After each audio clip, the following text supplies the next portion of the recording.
Welcome to DLC Not Included, our weekly podcast where we discuss game development, the industry, and everything in between. We are your hosts, Steele and Teal. Glad you could join us. It is such a beautiful day. It is. We actually had temperatures dip down into the 30s last night. It was so snuggly. Loved it. Very snuggly. We had a fireplace playing in our little room where we were napping. It was so nice. We have a little TV in there. It's kind of just for ambiance. Mm-hmm. But it's now a nice, comfortable day. Yes. It's gorgeous outside. We plan to get out there a little bit later. Yes, we do. We got a lot that we're going to get done outside. It's going to be really fun. Mm-hmm. I hope you guys are having a fantastic day. So this is the 17th episode of the second season. 17? Yeah. Wow. 37 episodes into the revival of DLC Not Included. This is great. Guys, This is so exciting. We have after this one, we'll have 3 more episodes, and then we'll conclude with Season 2. We'll take our break, kind of collect some feedback, and get ready for Season 3. Right. I don't see us stopping anytime soon because the enjoyment is just incredible. So today, we're going to kind of take a step away from what we usually teach. Usually we teach stuff like level design, right, game dev best practices, balancing, we things that a dev would actively do. Right. This is one that a dev more than likely will have only a little bit of self-involvement in the actual creation, but will be heavily involved in the vetting, the editing, and the implementation. Right, and what we're talking about is voice acting for your games. Yes. Now, we have a huge note here. Big red line note from Teal. Oh, yeah. This is very important. I wanted to say this to you guys, that this is not about how to get into voice acting. Right. This is not about any of that. Right. It's how to use it for your games. Right, so you're not going to get, in today's podcast, how to get into voice acting, or how to actually be a voice actor. Yeah. None of that's getting covered. It's everything else that you as a developer are going to do. Right. Okay, so we're going to tackle this as usual into kind of 3 subtopics. Because it's easier to digest that way. Yes. This is kind of one of those umbrella subjects. Right. So we want to give it to you in a way that makes sense. Right. And I think to start off, it's best to tell you when to use it and when not to use voice acting. Right. A lot of people are like, well, I want voices in my game, because nowadays that's kind of the norm. It is. And that's okay. Yeah, that's fine. You look at your high-level AAA games, even some indie titles like Edge of Eternity, and they have really good top-rate voice acting, from just a variety of talented people, known or unknown. Right.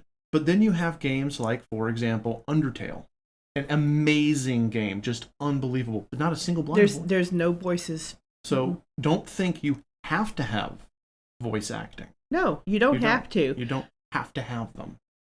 But voice acting does enhance the user experience. It does. And we're always talking about the UX. The UX is so important, and a good voice acting brings that UX even out further, because we're oral people. Oral. I almost said the other word. We hear good. Yeah, we hear good. We're very oral people, and sounds are important to us. It's hardwired in that a sound of someone's voice is as important to us as a ambient sound or sound off in the distance or music.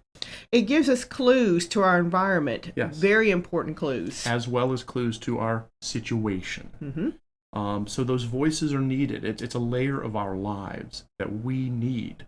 So that's one of the biggest reasons why it should be considered. Yes. A voice to a face makes the characters that you have in your game more relatable. Right. Let's look at one of our favorite Final Fantasies, Final Fantasy X. Yeah. Having that emotion, that raw emotion of Yuna's pilgrimage, it really comes out with that voice of hers. It's a sweet voice. Yes, it's a sweet voice, and when she expresses her sadness or her pain, you really connect with her, because the voice, it sounds sad, it sounds filled with pain. Deep in that throat of, I'm holding back my tears. Yeah. I'm putting on the brave face, and then when she breaks down, about 2/3 of the way through the game, it's like it all comes out. Yeah. And James Arnold Taylor is the same as Titus. Yes. Titus comes across as just this totally frivolous goofball, but as the story goes on, he becomes more serious, and you hear it in his voice, that intensity, that gut intensity. Yes. So the reason we brought that up is those characters are highly relatable because the voices just bring them forward. Yes, it does. And of course, vocal inflection can add so much meaning to dialogue. Oh, gosh, yes. I mean, consider the line. He went to the store. Yeah. And then he went to the store. Right. He went to the store, is a lot more powerful than, okay, he went to the store. Absolutely. So, yeah, vocal inflection, text. I speak good. Text is flat. Yes, it is. And yes, fantastic writing is necessary, but a voice makes the meaning pop. Yes, it does. However, the flip side, when handled incorrectly, voicing can be very detrimental to your game. It can be. And let's just start with this, okay? Voice acting is not now nor ever will be a substitute for good writing. Period. Full stop. Yeah. You do not, as a game developer or a game writer, get to write lousy dialogue just because you're going to have fantastic voice actors. You do not get a free pass. No, you don't. But there's other issues as well. Okay, one of the issues I wanted to bring up for sure was mismatching your voices to your characters. Wow, that's pretty cringe. That's super cringe. Yeah. And we're going to get into that when we talk about finding and directing your VAs. Because, I mean, if you have this voice that doesn't sound like it comes from that character, but you just needed to fill the voice role, I'm calling out all the indie devs out there who just thought it'd be the most fantastic thing ever to have VAs. So they just pick VAs from a pool, and they give this character, hey, you could do the grizzled old man. Why, yes, I could do the grizzled old man. Just give me a little bit of time. Doesn't sound anything like that. It sounds nothing like that. It's very cringe. It's very distracting.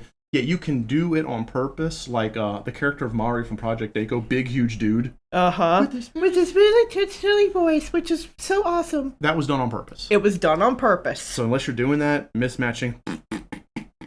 Also, you can only get away with doing that with one character in your entire game. Yes. Yeah. Yes. Also, reusing too many voice actors is usually also not good. There are instances where it's okay. Characters playing twins. If you have Nurse Joy and Dr. Joy, and you want the joke to be that they sound similar, that's fantastic. Things like that, that's okay. But again, that's the exception. Yeah, not the rule. Not the rule. Oh, you know what? Audio errors. Okay, audio errors. They, in general, they'll take away from your game because you're as a human, you're going to naturally focus on that because it's a jarring note in an otherwise perfect symphony that is your game. Yeah. Let's use our AMA from last night and our stuff from last week where we hit the mic a few times. Yes. That was a notable audio error. I mean, it's cringe on our end, but the reality is we're in VR. We accidentally hit the mic a few times. They could hear it, but it took away. If it had been a game trying to be a professional video game, that would have taken away. Yes, it would have. So those audio errors. Yeah. And that's everything from hitting the mic, talking too loudly, not having the mic face the background noise, background cat. Background cat. Yeah. Meow. But we're going to take all that away, and we're going to say the two most important things. One is the one we always crow. We've been crowing this forever, and every time we review a game, we make sure to tell this to the developer if they're using voice acting. And that is recording and implementing voice acting is one of the last things you do. Yes, it is, because if you've got to change how your game flows, you've got to change a scene because of feedback, it's not working in the beta, something breaks. Rewrite part of the script. you wasted so much time and money if you've got to throw away entire stacks of dialogue and start over. One of the games that we looked into, we actually assisted the developer, and we did this on the Komodo stream as well, so it's public, we can talk about it, was Moons of True Magic. And the game is amazing. We absolutely love that game. However, that developer ran into problems because they did the VA so early, and there were times when we said there needs to be dialogue changes. Yeah. And the developer had to understand, you know, and to give the developer credit, they grew from this. They did. But they realized, oh no, oh, that's going to be hard because we've already paid for the lines, et cetera, all the whatever, the little things that worked out. Yes. That would have made it, you know, hey, if the lines had been perfect, woohoo, let's go to gold. But there were some problems. Yeah. And so that's why we always say, one of the last things you do. Right. One of the last things. I do want to point out another thing along that same lines. Okay. Is that if you're having the dialogue and all the words on the screen as they're being said, make sure that the written dialogue showing on your screen and what the voice actor says is the same. Absolutely. You don't. If one word is changed, so noticeable. We all pick up on it and we point at it and laugh. Yeah.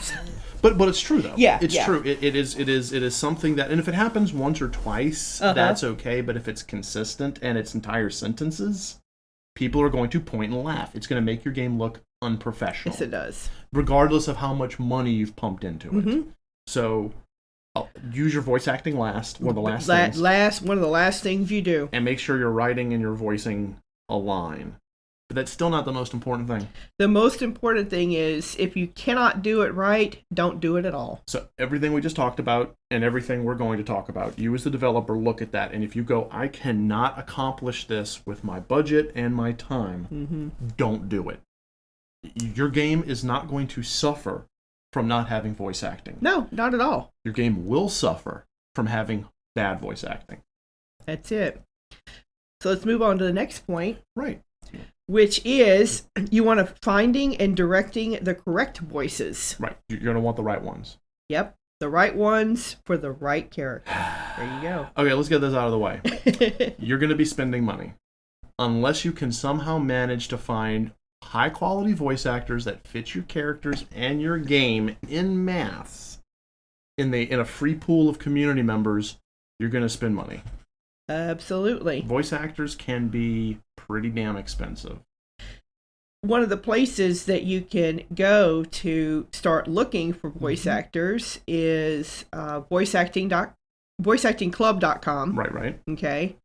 And castingcall.club. Castingcall.club, which is the Casting Call Club. Which is where we tend to look, and should probably set a profile up on there because people keep saying I need to do VAing in my copious spare time. Right. But here's the thing. You're going to spend money, and it's going to be anything from a low amount, like there's some that say, $5 per 100 words to, $100 an hour of recording. You are going to spend money on quality voice actors. Do not go to Fiverr. Stay away from Fiverr. Please don't. Stay away from Fiverr. Yeah. Not to discount Fiverr. It's good for certain things. It's not good for that. No, it's not. Nope. When you're looking for voice actors, always ask them for samples and a portfolio of their ship titles. Right. If they have an IMDb page, even better. Absolutely. You need to know what they sound like in various situations. Not, hi, my name is Bob, and I'm a voice actor for hire. Hire me because I'm Bob. I talk Bob. I good Bob. Yeah. Don't. You need to hear some samples. Have samples of Bob reading as the grizzled war vet, as a little kid, as the hyperactive teenager, as a wounded soldier. There you go. All of that. All of it. A range. The bigger the range, the better. And you want to see what their prior experience is. So having a portfolio from them is very helpful. Yes. You want to know, is this a person who's kind of gotten started, they're kind of new and don't have much, or is this an experienced VA with a lot of titles and cred to their name? Right. Now, there's nothing wrong with a new VA. if they have a good sample portfolio, even if they haven't shipped a single title, if you know what they sound like and what their range is, their acting range, that's okay. You can take a chance on them. So in fact, we recommend considering that, because there's a lot of good people out there who don't get a shot because their name's not known or they don't have 100 shipped titles. That's right. You're an indie dev. Give an indie VA a chance, but you gotta be able to hear them. If there aren't at least good samples from this person, then please move on. Yeah. Don't go on their word ever. Yeah. Ever. You gotta hear it. And please, when you start setting up your approach, your pitch, hey, I need voice actors. Don't just say, I need 12 voice actors for a fantasy RPG. Don't do that. Write an actual casting call. Yeah. Go into detail. Describe your game. How much content does each role have? Also go into your distribution avenues. Where is your game going to be launched from? Like Steam, GOG, Epic Store, right. Yeah. Give them details on what we call deliverables. Right. Do you want to get an MP3? Do you have to have uncompressed wave? You tell them what they have to give to you and how, like Dropbox or Google Drive or whatever. Exactly. Lots of detail. Yeah. Oh, and of course, you want to include how much you plan to pay them. Yeah, do not, please, for the love of all good, do not hide that information. Yeah. Give them a price, and then they can negotiate. Hey, I really want this work, so you're offering $10 per 100 words, I'll do it for $7. That's okay. Because they're coming to you for work, but they need to make sure it is work. Correct.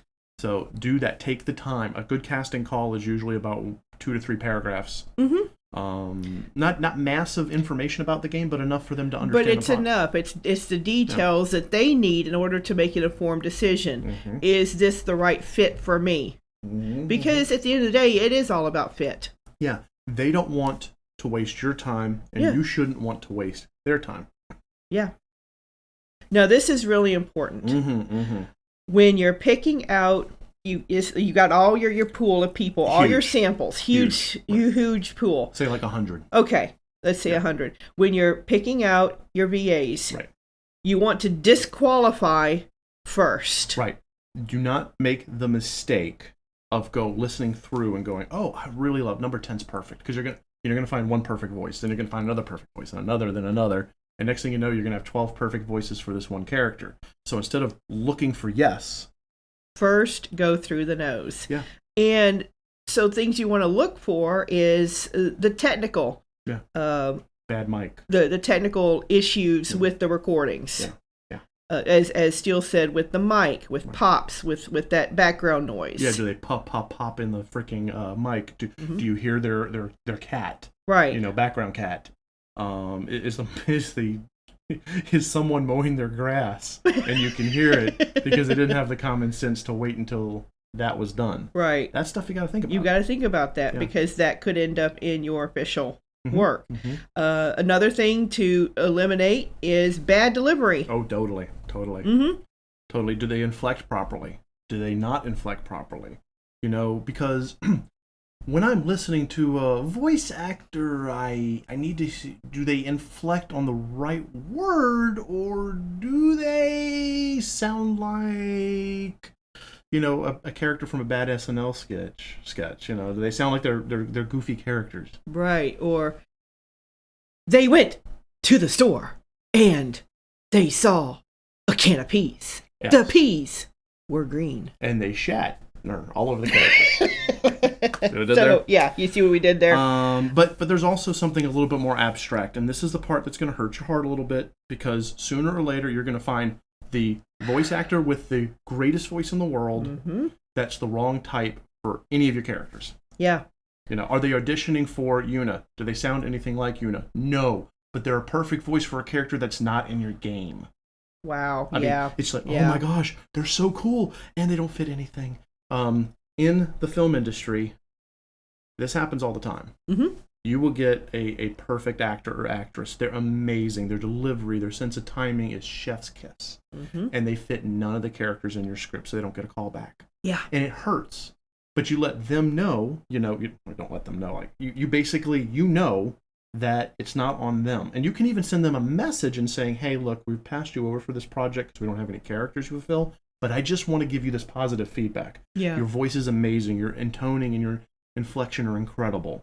Your understanding of vocal timing is amazing. And I know one day you'll get a good role, and I will look for you again for my next project. You can do that. You can absolutely do that. Yes. And it'll, even though they're rejected, they'll go, oh, thank you. You'll make their day even though you've turned them down. Exactly. But you're going to do that. You're going to go, perfect voice, no role. So at the end of the day, you go through all the disqualifications. You get rid of all of that. Mm-hmm. What you have left is what you choose from for your roles. Mm-hmm. So you only choose from the ones you eliminate them. Yeah. Also, if you've pushed for auditions, which you should, then they're reading the characters they're auditioning for.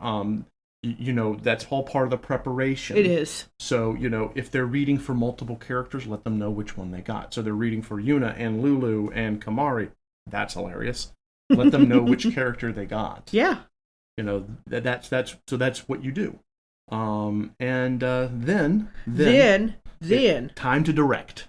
You become the director. Oh my goodness. So, the best thing you can do. Yes, the best.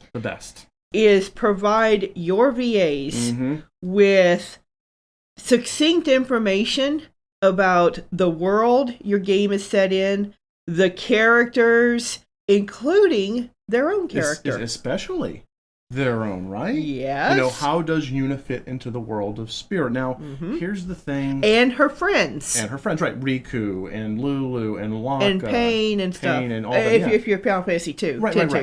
Yeah. And a little bit on, hey, this other character is going to be your main love interest. That kind of thing. But here's the thing. You want to give succinct. That's the word. Yes. Succinct. Don't give lore dumps. Please. Your voice actor doesn't care. They'll care about your game when your game goes gold, and they play it, listen to themselves, and experience your awesome game. Right. I need to give a side note here. Yeah. We kind of were talking earlier about picking and casting calls. This isn't really something that should be an issue because you should again have common sense. Let the people who you're auditioning know if it's an explicit role. Yes. Yes. Absolutely. Yes. Let them know. Full transparency. This is all part of the process of giving them all the needed information they need to make their informed decision. There are voice actors and actresses who don't mind explicit and specialize in explicit, and there are people who full stop will walk away from that. Yes. They don't want to be a part of that, even a project that has sex scenes in it. So it is up to you. But that was the whole transparency thing. But all in the same vein of that. Yeah. It is okay for you to withhold information that the character would not know until it's revealed. Right. I'm looking at you, Star Wars, Luke, and Vader. Well, yeah, it's like, what's his face? James Earl Jones didn't know that Darth Vader was Luke's father until he read the line. Right. And give them a chance to react on the mic for that genuine reaction. The Chuloff effect. Yes. And genuine, again, Mark Hamill didn't realize until right before they did the take what was actually going to be said, that even though the actor who's physically portraying Darth Vader is going to say X, the actual line is, I am your father. Yeah. So sometimes when you give them that, like let's say you have a character whose sister is their main antagonist, is the mastermind. So you have two twins and one's the good guy and the other one's actually the mastermind, the one who's been destroying people's lives and is the real evil person. Don't tell the person voicing your main character that until it comes up that the reveal is there. Yeah. So you can get that genuine reaction. That's okay to do. That's good directing. Yes, it is. That is. Speaking of good directing, if you have hard to pronounce or made up words, which is like most fantasy, provide phonetics and how to pronounce them. Yeah. It's ridiculous when you have 12 different people trying to say the same made up word and you get 12 different ways. So make you set the standard. So make it phonetic and everybody pronounces this word the exact same way. And if they send you a take with it mispronounced, you send it back to them with a reminder. This is how it's phonetically pronounced. I gave it to you on your sheet. It's on you that you pronounced it wrong. Exactly. Redo it. Do it again. Redo it. Dialogue scripts. Yeah, let's go into dialogue scripts. Since you're kind of the writer here, why don't you take the lead on this one? Okay, so remember, dialogue scripts aren't the same as game scripts. Two totally different things. Game script is how your game's narrative and action flows. Dialogue script is what the people say. Use the dialogue script to set the scene, like location, time of day, weather, very important. Yeah. As well as the characters that they're reading.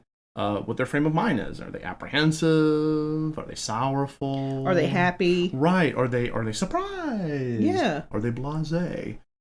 Give them that. Yeah. It's okay to treat it like a movie script where it's like, the scene comes up in the main character's bedroom. She's waking up feeling wonderful because today's going to be a fresh start. She gives a few lines. She goes to the mirror and sees a reflection that's not her own, and she's shocked. Boom. Yeah. Quantum leap. That's it. But that's the thing, is you as the writer/director have to direct your VAs. It is not enough to give a voice actor your script and say, have at it, read. No. It is not. It is not enough. Now, most likely. Yes, most likely. The voice actors are going to be recording at home. Yes, most likely. Yeah. The chances of you affording a studio are really slim, and that's okay. So you're going to get home recordings, and you want to check every single second for crap like background noise, background cat. The room acoustics.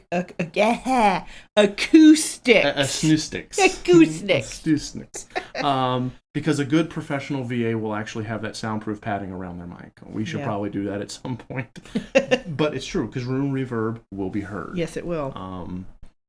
Now, we do recommend, this is personal. This is a personal touch, and we've seen throughout the years that this works better. Have the VA send you a large file. All of it, like a large, 50 megabyte file with a whole bunch of lines. Including all their redos and outtakes. Right. Instead of each file for each line. We've seen it where it's like, here's line A, here's line B. And each one's its own separate MP3. That's really inefficient. Ooh, yeah.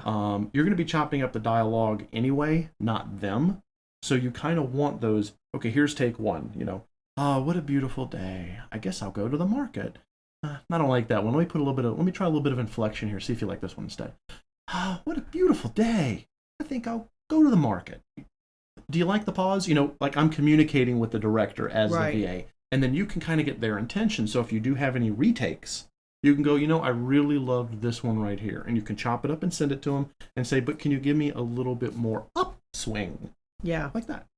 And it is kind of a back and forth between you as a director and your VA. But if they give you each line of script as its own file, the chances of that getting lost or badly referenced, way too high. Yes. Also, it doesn't flow. No. When you speak a paragraph in one take, that flows a lot better than chopping up each sentence. You speak really each sentence. So let them know you're going to be the one choppy, not them. Now let's talk about making sure it sounds good. Yes, and this is where you, the developer, get to be an audio engineer. Okay, so this is the part where Steele's going to pretend that every single person listening to this podcast has thousands upon thousands upon thousands of dollars, okay?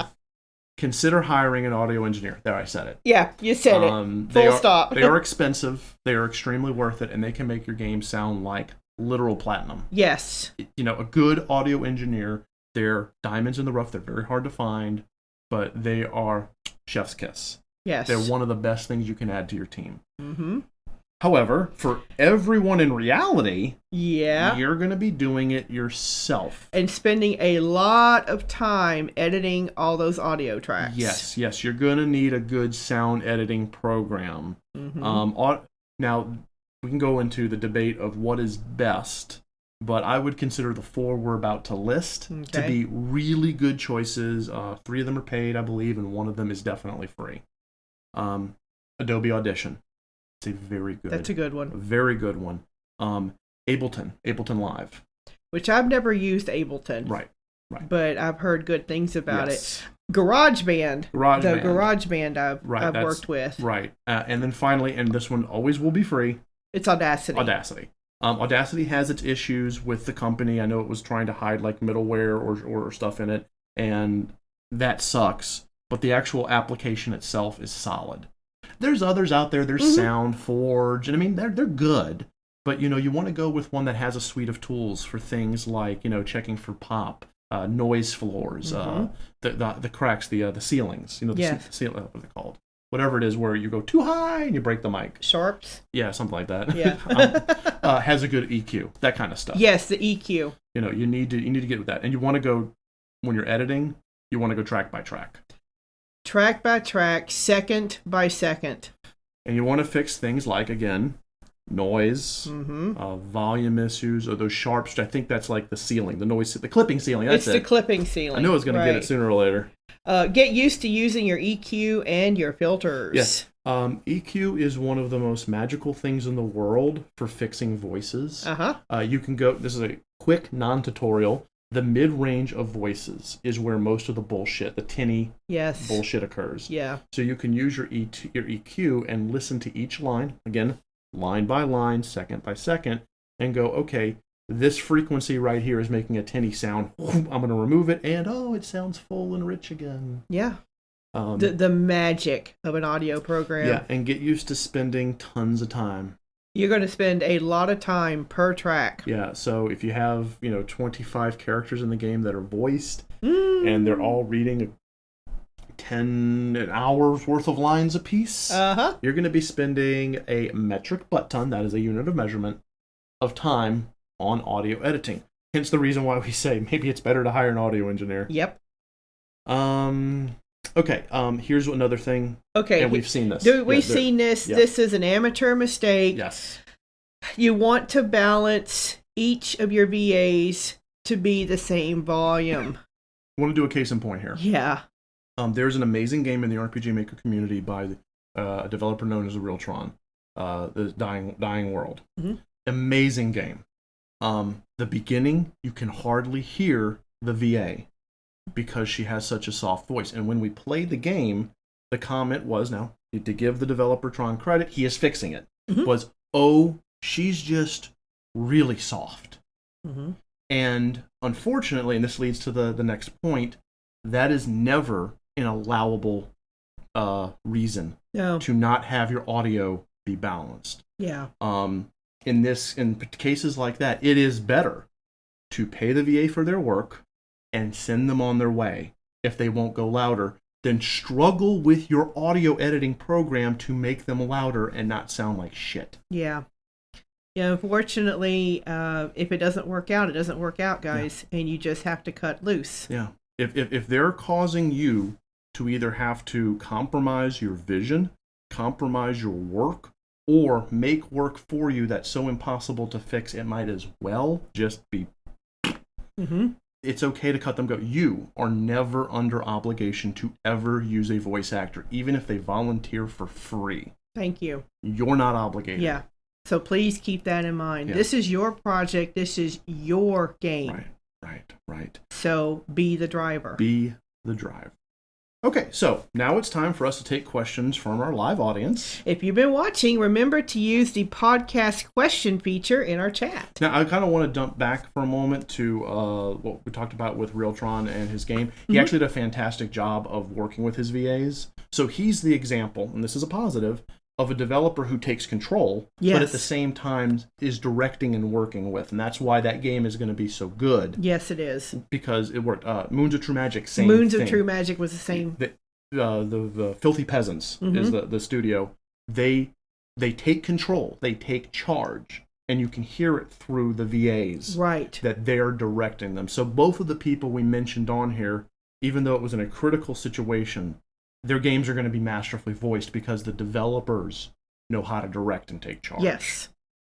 Okay, we'll wait a second to see if we have any MAs. Any podcast questions. Any podcast questions pop up, and if not, we'll go ahead and cut it. Now, I myself have voiced, And I have worked for a director who was very much on top of things and gave me good direction. And I've also worked with people who were so loosey-goosey that I was kind of at loose end. So I just voiced however I thought the character would sound. Yeah. Minimal direction, if any. Minimal direction. Yeah. Guess which game did better? Yeah, the one with actual direction. The one with the actual direction. You know, and this pairs in really well to last week, where we talk about music, and the week before we talk about cinematography. You know, if you as a developer can kind of think of yourself as a film director, but it's interactive, it's going to save your heart a lot of pain. Yeah. Because you are directing sequences, you are directing scenes, you're directing a soundtrack. That's one of the reasons why, if you look at the credits for AAA titles, a lot of times the person in charge is called a creative director. Yes. Because that's what they're doing. They're directing. So you listening here, remember that. Learn to direct. Yeah, absolutely. Learn to direct. Okay, I don't see any podcast questions today. We must have been so succinct and so detailed in our delivery that there's absolutely no questions from the audience. It's all very clear. They're all wowed. Or they're busy making their casting call profiles. I actually have multiple times been told by people in our community, I need to get a profile up there and I need to voice act. You do. I've never voice acted professionally. I've done like little tidbits here and there, little soft projects. But I've never done it on a here's my credit list level. Yeah. I think I should try it out. Try it out. Yeah. You've got a number of years of experience in doing that. True. So that is very true. And that's true for any of you listening. Yeah. If you've kind of done it, you know, on a volunteer basis, or you've done a few projects, and you've gotten lots of positive feedback, consider making a profile and taking it to the next level. There are a number of people in our community, the Studio Blue community, who I would absolutely say should get into voice acting in their copious amounts of spare time. Right. Because they have stellar voices. They inflect well, they sound good, they have that nice mid-tone or a nice bass tone. Or a nice high, high voice for, just depending on if you're alto, soprano, baritone, whatever's. Hey, if you're listening and you want to know, come and ask me. Absolutely. Yeah. We're a resource. We are a resource. All right, so I want to thank everyone who is listening today. You guys have been absolutely amazing as always. I love you all to death. We are going to have 3 more episodes of DLC Not Included for season 2, and then we'll take a break. Take a break.